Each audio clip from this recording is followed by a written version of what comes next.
ನಮಸ್ಕಾರ ಎಲ್ಲರಿಗೂ. ಇವತ್ತು ಕಾರ್ತಿಕ ಮಾಸದ ಉತ್ಥಾನ ದ್ವಾದಶಿ.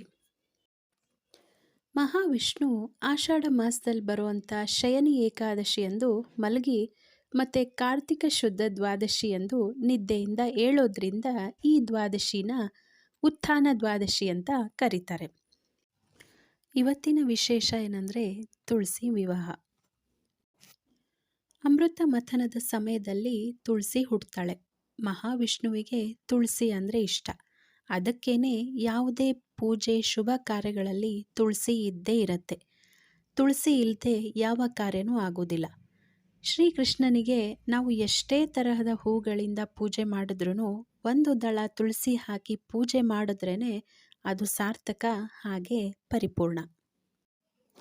ತುಳಸಿ ಕೇವಲ ಪೂಜೆಗಳಿಗಷ್ಟೇ ಸೀಮಿತ ಆಗದೆ ಅದರಲ್ಲಿರೋ ಮೆಡಿಸಿನಲ್ ವ್ಯಾಲ್ಯೂಸ್ಗೂ ಮಹತ್ವ ಇದೆ.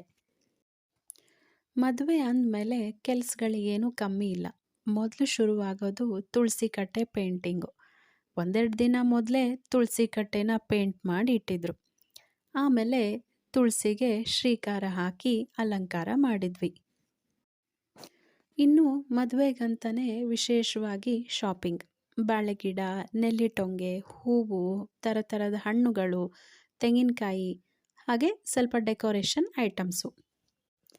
ಇನ್ನೊಂದು ಕಡೆ ತುಳಸಿ ನೈವೇದ್ಯಕ್ಕಂತ ಮಾಡಿರೋ ಬಳ್ಳಿ ಲಡ್ಗಿ, ಪುಟಾಣಿ ಲಡ್ಗಿ, ಹೆಸರಿಟ್ಟಿನ ಉಂಡೆ, ಬೇಸನ್ ಉಂಡೆ, ಪ್ರಸಾದ ಎಲ್ಲ ಇತ್ತು. ಇನ್ನು ಮದುವೆಗೆ ನಮ್ಮ ಮದುಮಗ ಕೃಷ್ಣನು ಮುದ್ದಾಗಿ ರೆಡಿ ಆಗಿದ್ದ. ಇನ್ನು ವಧು ತುಳಸಿ ಕೇಳಬೇಕಾ, ಉದ್ದ ಜಡೆಗೆ ಹೂವಿನ ದಂಡೆ ಹಾಕ್ಕೊಂಡು ಒಡವೆ ವಸ್ತ ಎಲ್ಲ ಹಾಕ್ಕೊಂಡು ರೆಡಿ ಆಗಿದ್ಲು. ಮದುಮಕ್ಕಳು ಇಬ್ಬರು ಈ ಥರ ರೆಡಿ ಆಗಿರಬೇಕಾದ್ರೆ ನಾವೇನು ಕಮ್ಮಿ ಅಂತ ನಾವು ಕೂಡ ರೆಡಿ ಆದ್ವಿ. ಇವತ್ತು ದ್ವಿದಳ ವೃತ ಮುಗೀತು. ಹಾಗಾಗಿ ಎಲ್ಲ ಬೇಳೆಕಾಳುಗಳು, ತರಕಾರಿಗಳು ಎಲ್ಲ ಹಾಕಿ ವಿಶೇಷವಾಗಿ ನೈವೇದ್ಯ ದೇವರಿಗೆ. ಸಾಯಂಕಾಲ ಗೋಧೂಳಿ ಟೈಮಲ್ಲಿ ಎಲ್ಲ ರೆಡಿ ಮಾಡಿ ತುಳಸಿ ಪೂಜೆನ ಶುರು ಮಾಡಿದ್ವಿ. ಮೊದಲಿಗೆ ಗಣಪತಿ ಪೂಜೆಯಿಂದ ಶುರು ಮಾಡಿ ತುಳಸಿಗೆ ಹೂವು, ಅರಿಶಿನ, ಕುಂಕುಮ, ಗೆಜ್ಜೆ ವಸ್ತ್ರ ಮತ್ತು ಮಂಗಳಸೂತ್ರ ಎಲ್ಲ ಹಾಕಿ ಉಡಿ ತುಂಬಿ ಪೂಜೆ ಮಾಡಿದ್ವಿ. ಇನ್ನು ತುಳಸಿಗೆ ಹಣ್ಣುಗಳನ್ನು ಹಾಕಿ ಉಡಿ ತುಂಬಿದ್ವಿ.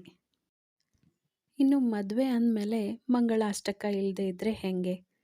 ಮಂಗಳಾಷ್ಟಕ ಶುರು ಮಾಡಿ ತುಳಸಿ ಮತ್ತು ಕೃಷ್ಣನ ಮಧ್ಯ ಅಂತರ್ಪಟ ಹಿಡಿದು ಸುಮುಹೂರ್ತೆ ಸಾವಧಾನ, ಸುಲಗ್ನ ಸಾವಧಾನ ಅಂತ ಹೇಳಿ ಅಕ್ಷತೆ ಹಾಕಿ ತುಳಸಿ ಕೃಷ್ಣರ ಮದುವೆನ ಮಾಡಿದ್ವಿ.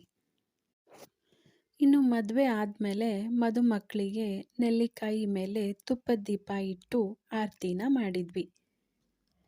ಆರತಿ, ಅಕ್ಷತೆ ಎಲ್ಲ ಆದಮೇಲೆ ನಮ್ಮ ಮನೆ ಕೃಷ್ಣ ತುಳಸಿ ಇಬ್ಬರು ಲಕ್ಷಣವಾಗಿ ಕಾಣಿಸ್ತಾ ಇದ್ರು. ಇಲ್ಲಿ ನೆಲ್ಲಿಕಾಯಿಯನ್ನು ಕೃಷ್ಣನ ಸಾನ್ನಿಧ್ಯ ಅಂತ ತಿಳಿದು ತುಳಸಿ ಮದುವೆನಲ್ಲಿ ನೆಲ್ಲಿಕಾಯಿ ಟೊಂಗಿನ ಇಡಬೇಕು. ಇವತ್ತಿನ ಇನ್ನೊಂದು ವಿಶೇಷ ಏನಂದರೆ ಇವತ್ತು ಹಕ್ಕಿ ಪಕ್ಷಿ ಬತ್ತಿನ ಹಚ್ಚಬೇಕು. ಇದರ ಮಹತ್ವ ಏನಂದರೆ ದ್ವಾದಶಿ ದಿವಸ ಗೋಧೂಳಿ ಟೈಮ್ನಲ್ಲಿ 108 ಎಳೆ ಇರೋ ಬತ್ತಿನ ಹಚ್ಚಬೇಕು. ಹಕ್ಕಿ ಪಕ್ಷಿಗಳು ತಮ್ಮ ಗೂಡಿಗೆ ಬಂದು ಸೇರೋ ಟೈಮ್ನೊಳಗೆ ಈ ದೀಪನ ಹಚ್ಚಬೇಕು. ಈ ದೀಪ ಹಚ್ಚೋದ್ರಿಂದ ಮನೆಗೆ ಒಳ್ಳೆಯದು ಅಂತ ಹೇಳ್ತಾರೆ. ಹಕ್ಕಿ ಪಕ್ಷಿ ಬತ್ತಿ ಹಚ್ಚಿದಾದ್ಮೇಲೆ ಮನೆ ಒಳಗಡೆ ದೇವರ ಮನೆಯಲ್ಲಿ ಇಟ್ಟಿರುವಂಥ ಶಿವ ಪಾರ್ವತಿಗೆ ಆರತಿನ ಮಾಡಿದ್ವಿ. ನಮ್ಮ ಉತ್ತರ ಕರ್ನಾಟಕದ ಭಾಗದಲ್ಲಿ ಇನ್ನೊಂದು ವಿಶೇಷ ಏನಂದರೆ ಇವತ್ತು ದ್ವಾದಶಿ ದಿವಸ ಶಿವ ಪಾರ್ವತಿ ಸಮೇತ ಆಗಿರುವಂಥ ಗೌರಿ ಹುಣ್ಣಿಮೆ ಗೌರಿನ ಕೂಡಿಸೋದು. ಕೂಡಿಸಿರೋ ಈ ಶಿವ ಪಾರ್ವತಿಗೆ ಇವತ್ತು ನೆಲ್ಲಿಕಾಯಿ ಆರತಿನ ಮಾಡಿದ್ವಿ.